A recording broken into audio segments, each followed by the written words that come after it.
Di kaki Gunung Malabar, ribuan umbi sedang tidur. Bagi banyak orang, mereka hanya tumpukan kentang biasa, kotor oleh tanah dan tampak sederhana. Pangalengan adalah salah satu lumbung kentang terbaik di Indonesia. Namun, menjual kentang dalam bentuk umbi mentah memiliki resiko fluktuasi harga yang tinggi. Kentang seringkali hanya dianggap sebagai komoditas mentah, namun di sini umbi sederhana ini bertransformasi menjadi produk bernilai tinggi melalui sentuhan teknologi terapan. Bagaimana prosesnya? Hari ini saya akan mencari tahu jawabannya. Halo teman-teman, saya Muhammad Zaki Faruroji dengan NPM 2812042500091, mahasiswa agroteknopreneur angkatan 25, Sekolah Vokasi Universitas Pajajaran. Video ini saya dedikasikan untuk pemenuhan tugas mata kuliah Terapan Teknologi Pertanian dengan dosen pengampu yaitu Bapak Ahmad Thorik, Ibu Sophia, Ibu Dwi Nopanda, dan Ibu Okta. Hari ini saya akan meninjau langsung alur produksi pengolahan kentang di Haris Farm Food yang berlokasikan di Jalan Raya Pangalengan Pintu, Sukamana. Mulai dari tahap persiapan hingga ke tahap pembekuan dan pengemasan. Nama saya Junior Badai Segara. Posisi saya di Haris Farm sebagai penanggung jawab produksi pabrik. 4 tahun yang lalu, berarti 2021, 2022 ya. 2021, 2022 di antara itu saya berpartner dengan teman saya, dengan Kang Hadian. 1 tahun kita R&D untuk melahirkan produk olahan kentang yang dimana memang yang tidak banyak diolah sama yang lain lah. Artinya kebanyakan kentang itu menghasilkan snacking ataupun makanan ringan. Beberapa ada mulai keripik, mungkin untuk teman makannya Mustafa dan sebagainya. Kita berdua melihat satu peluang yang memang bisa kita lakukan di Indonesia khususnya, atau lebih tepatnya di area pertanian yang memang kita tempat di Pangalengan di sini, itu belum ada yang bermain di area situ. Dan alasan itu kita berdua mencoba untuk melakukan ataupun mencoba meng-create salah satu jenis usaha di mana yang sampai berjalan sampai hari ini kita bermain di frozen food, khususnya olahan kentang dan sebagainya gitu.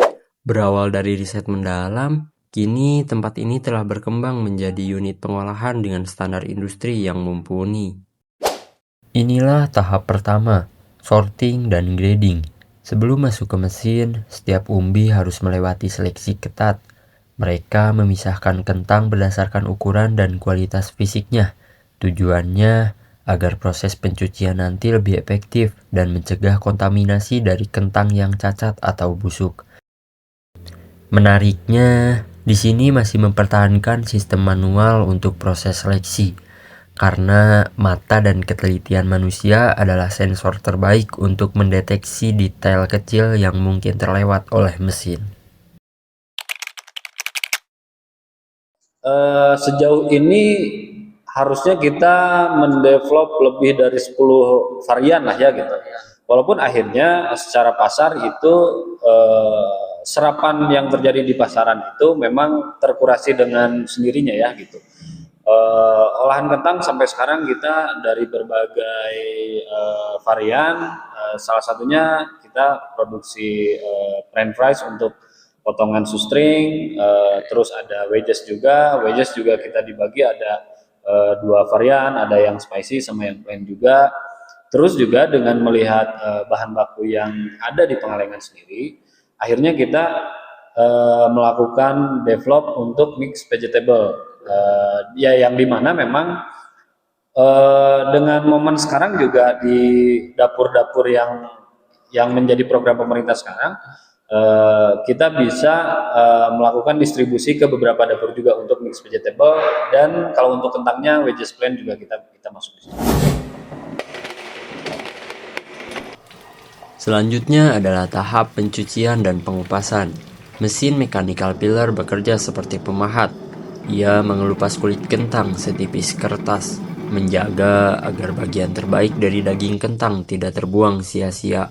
Uniknya, Teknik pengupasan di sini disesuaikan dengan jenis produknya. Di tahap ini, kita melihat kombinasi antara tenaga manual dan mesin.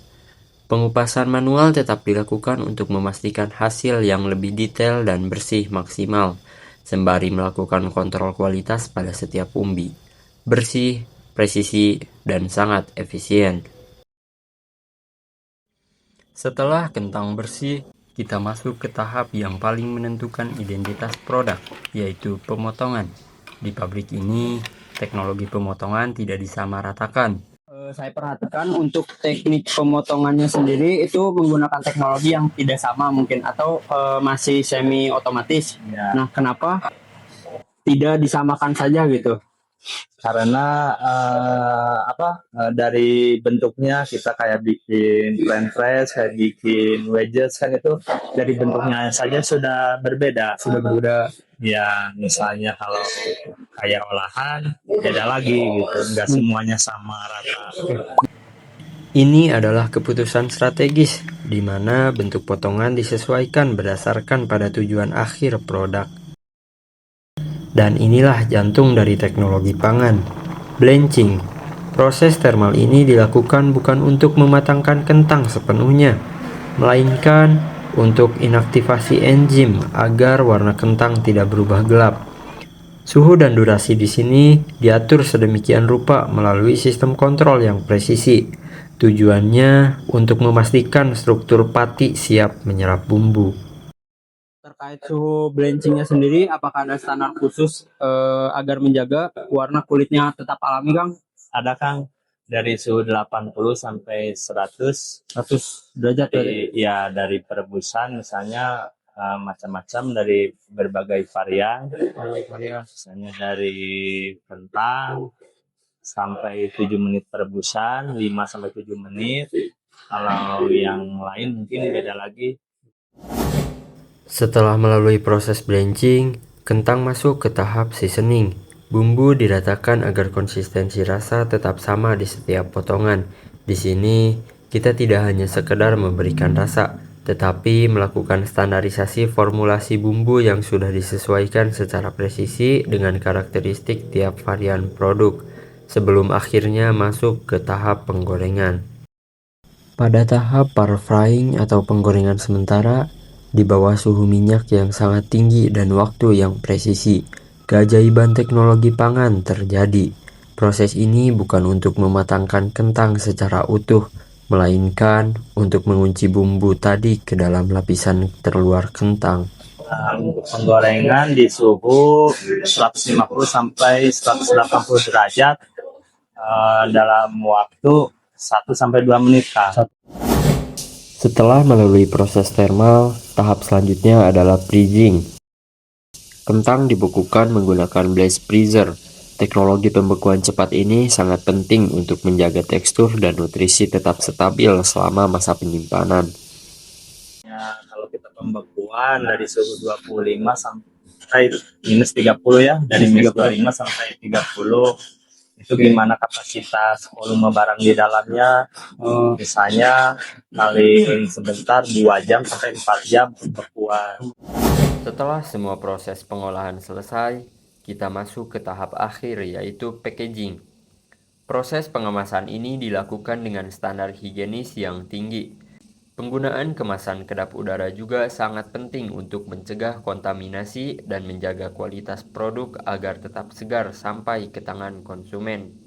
Mesin bensealer bekerja merapatkan kemasan secara thermal agar kedap udara. Sepanjang proses pengolahan dan pengemasan, K3 dan SOP higienitas menjadi harga mati untuk menjamin keamanan pangan konsumen. Terkait K3 dan standar SOP-nya, apakah menjadi prioritas utama, Kang? Ya, seperti kita pakai APD ya, seperti pakai hairnet, seperti pakai masker, sarung tangan, sepatu bot dan celemek. Soalnya kita kan di sini ada tahap dari basah ke kering, terus kayak P3K apa mungkin ya sudah standarisasi lah. Produk yang sudah dikemas tidak langsung dikirim. Untuk menjaga masa simpan dan kualitas, semua produk masuk ke dalam freezer penyimpanan. Ini adalah tahap krusial dalam manajemen rantai dingin. Di sini, suhu produk dijaga agar tetap stabil hingga tiba waktunya untuk proses distribusi. Saat jadwal pengiriman tiba, barulah produk-produk ini disusun ke dalam kardus sesuai dengan variannya. Dengan memastikan setiap prosedur dijalankan dengan benar, pabrik ini menjaga rantai nilai dari hulu ke hilir. Pengemasan ke dalam kardus menjadi tanda bahwa produk sudah siap untuk didistribusikan, membawa hasil inovasi ke pasar yang lebih luas. Hari ini kita belajar bahwa teknologi terapan bukan hanya soal mesin pemotong, tapi bagaimana cara kita mengolah dari bahan baku menjadi berbagai varian yang bernilai tinggi. Dari umbi sederhana, ada cerita dan nilai tinggi di baliknya. Mari kita terus dukung dan terus berinovasi untuk pangan dalam negeri. Dari Pangalengan untuk Indonesia, dari Indonesia untuk dunia. Haris Farm, rasa kentang asli Indonesia. Dan inilah akhir dari perjalanan Potato Project saya.